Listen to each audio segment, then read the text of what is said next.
no fue una amenaza cualquiera, sino que concreta.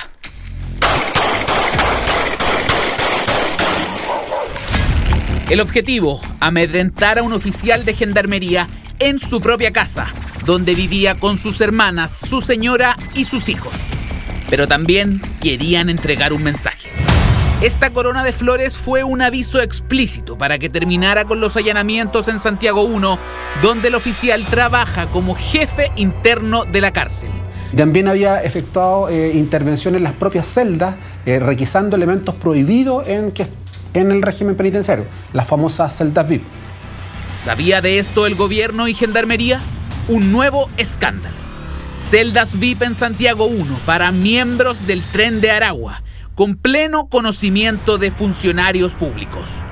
Reportajes Tele 13 accedió al expediente del caso y a la reveladora declaración del oficial de gendarmería, quien hoy se encuentra bajo protección policial. Fue el 5 de abril cuando 3 venezolanos llegaron hasta la calle General Lagos en Cauquenes para disparar en contra de la casa de un teniente coronel de gendarmería, de quien resguardaremos su identidad por razones de seguridad. En el lugar se encontraron 10 vainillas y 7 proyectiles percutados, los cuales atravesaron murales y puertas del domicilio. Están vinculados a delitos de tráfico de droga y en definitiva tienen el poder adquisitivo como para en definitiva encargar a sueldo a determinadas personas que están en libertad la realización de este tipo de actos, como por ejemplo ir a dispararle a un funcionario de gendarmería que está en otra ciudad. El gendarme buscado por los delincuentes no estaba en la casa, pero sí su hermana, quien recordó así el momento del ataque. Escuché disparos muy fuertes, no sabía qué pasaba. Me descontrolé, miré por la ventana y veo al vecino del frente que también había salido a mirar. Así que empecé a llamar por teléfono a todo el mundo. Salí de la pieza y veo el pasillo con cemento por todos lados. Al mirar hacia la puerta principal de la casa, veo unas flores. Luego de levantar las cámaras de seguridad, la PDI dio con el auto que trasladaba a los atacantes, el que no era ajeno para los investigadores. Hace algún tiempo, ese mismo auto era blanco de interés en otra causa por secuestro en Santiago. En esa investigación, quien aparecía manejando el vehículo era uno de los máximos líderes del Tren de Aragua en Chile, Wilken Rondón, alias El Caracas. El vehículo, según se estableció luego en la investigación, salió desde Estación Central a Cauquenes el 4 de abril a las 20:19 de la tarde por la carretera hacia el sur y llegó a la ciudad maulina a las 9:08 de la mañana. Los sospechosos lograron ser detenidos 10 días después del ataque. Esta parada de echar benzina los posicionó en la región y resultó clave para su captura. Los autores materiales fueron formalizados el 16 de abril, pero faltaba saber quiénes le habían encomendado la misión, cómo obtuvieron la dirección del gendarme y por qué lo hacían. Este mensaje que los atacantes mandaron a una de las hermanas de la víctima 3 días después de la balacera disipaba parte de estas interrogantes. Parece que no entiendes los mensajes. Sigue parqueando los módulos 14 y 19. Ahora sí te mataremos para que veas la realidad. Se creen muy malos los coroneles. No están viendo que te hacen un daño si siguen enviando los 300 y sapos. Tenemos toda tu familia localizada y todos los comandantes y sus sobrinos y familia completa. ¿O quieres aprender a la fuerza cuando empecemos a matarlos en este país del crimen organizado? ¿No entiendes aún? Esto nosotros lo calificamos como un ataque al domicilio particular que no solamente afectó al funcionario propiamente tal, sino que también podría haber afectado a su grupo familiar. ¿Cómo viven hoy los reos del crimen organizado en las cárceles chilenas? ¿A qué se enfrentan los penales donde están presos integrantes del Tren de Aragua? Quien entregó ese detalle fue el propio gendarme víctima del ataque en una reveladora declaración ante la PDI y a la que accedió Reportajes Tele 13. El día jueves 3 de abril tenía que efectuar un allanamiento al módulo 1. Habían incautado mucha droga, una cocina digital, una botella de whisky. Esta vale aproximadamente 250.000 pesos en el mercado establecido, entre otras cosas. Inmediatamente pregunto si habían sido encontradas en una caleta que tienen en el patio, en particular en el taller, lo que efectivamente así había ocurrido. Como dato anexo, ya se había encontrado una de esas botellas de whisky de gran valor en el módulo 1. En este módulo estaba, entre otros, el venezolano Ronald Legui, preso por asociación ilícita para trata de personas y sindicado como líder de una célula de la organización criminal venezolana que controlaba la prostitución en la plaza de armas. El comandante detalló a la policía un escandaloso antecedente que revela la comodidad de nuestras cárceles para el Tren de Aragua. Faltaba una cámara de seguridad del pasillo. La habían sacado 3 meses antes. Varias de las celdas tenían lujos, cosas que no están permitidas en los recintos, y la ropa de algunas de las celdas eran solo marcas de lujo. Gucci, Versace, zapatillas Jordan.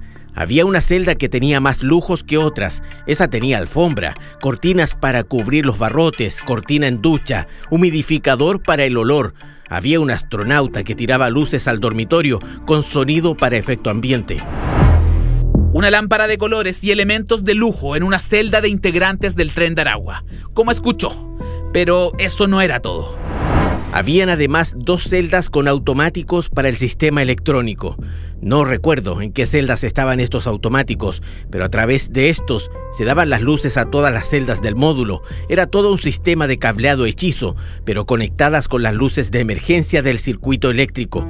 Lo que hacía era que si les cortaban la luz en el módulo, ellos la volvían a dar. O sea, que siempre tenían luz. Ellos la distribuían. Por lo anterior saqué los automáticos, les di un tirón y algunos cables, pero eran muchos. Santiago I es uno de los penales más peligrosos del país. Un inédito estudio del Observatorio del Crimen Organizado de la Universidad Andrés Bello revela que el 2024 fue un año récord en números de extorsiones dentro de las cárceles chilenas, casi el doble que el anterior. En este ranking lidera precisamente Santiago I. Y no solo eso, es la segunda cárcel donde más agresiones se registran en la última década. Las cárceles hoy día están siendo foco de corrupción, de hacinamiento, de crimen organizado, y esa particularidad el Tren de Aragua aprovecha esas condicionantes para efectos de extender su poder. ¿Cómo el Tren de Aragua tenía este tipo de control en una celda de Santiago I? ¿Podía funcionar sin el conocimiento de los funcionarios de gendarmería que ocupaban esa galería o que trabajaban en el lugar, digamos? Imposible. O sea, primero, se ingresaron elementos que no son de poco tamaño. Segundo, requirieron de una otra manera una conexión a la red pública de gendarmería. Tercero, está a vista y paciencia de todos los funcionarios que transitaban por ese lugar. ¿Tienen conocimiento que más celdas de este tipo estén funcionando? No me voy a referir a ese tema. Eso podría dar otra pista sobre cómo el Tren de Aragua supo la dirección para atacar al gendarme que había desbaratado estas celdas VIP. El jefe interno de Santiago I lo tenía claro, apuntando a suboficiales de gendarmería que trabajaban en la misma unidad que él. Así lo declaró ante la PDI. Tiene de apodo doctor, porque gana más que un médico. Tiene contacto directo con los internos y sería este quien habría entregado todos mis datos. Me llevó en 2 oportunidades a Cauquenes. La primera vez me dijo que tenía unas cajetillas de cigarro en el auto que se las regalaban los internos, pero como él no fumaba, las vendía. La segunda vez que me trajo a Cauquenes en su auto, un Hyundai Santa Fe blanco en ese tiempo, se subió también una niña que iba saliendo de la visita en la cárcel. Ella no habló nada en todo el viaje y yo solo lo justo y necesario. Después de esa vez no viajé nunca más con él, a pesar que me lo ofreció muchas veces. Dada la envergadura del caso, le preguntamos al Ministerio de Justicia sobre si tenían antecedentes sobre los privilegios del Tren de Aragua en la cárcel. Sin embargo, declinaron referirse al tema y trasladaron la vocería a Gendarmería. Gendarmería, como organismo auxiliar del Ministerio Público, ha realizado y realiza acciones, diligencias en investigaciones vigentes a fin de abordar la problemática de la corrupción al interior de los recintos penitenciarios del país. La causa aún está en estado de reserva, ya que ahora la intención del Ministerio Público es determinar cuántos gendarmes podrían estar cooptados no solo por el Tren de Aragua, sino que también eventualmente por otras bandas criminales. En algunos casos se ha podido determinar, y por eso que también cobra fuerza la frase de algunos delincuentes extranjeros que lo plantean de que plomo o dólar, vale decir, Si él acepta la extorsión, pasa a ser un aliado de estas organizaciones criminales y si no es posible sobornarlo o cooptarlo para sus organizaciones criminales, vienen las amenazas. Una crisis de seguridad que tiene a Gendarmería en sus días más oscuros. A pesar de la presentación de proyectos, aún no se avanza en nuevas cárceles ni medidas efectivas para controlar el poder y los extensos tentáculos de estas peligrosas bandas criminales.